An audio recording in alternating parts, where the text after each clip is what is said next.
piece of gold. Paul was a very rich man, but he never spent his money. He was afraid someone would steal it.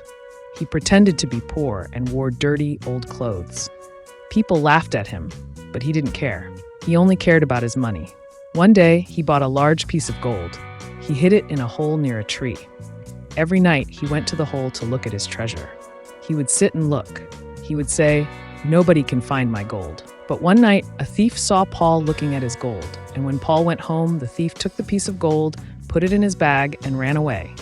The next day, Paul went to look at his gold, but it wasn't there. It was gone. Paul started screaming and crying and wailing. His voice was so loud that a wise old man heard it. He came to help. Paul told him the sad story of his stolen piece of gold. He said, "Don't worry. Bring a big rock and put it in the hole near the tree." Paul said, "What? Why? What did you do with your piece of gold?"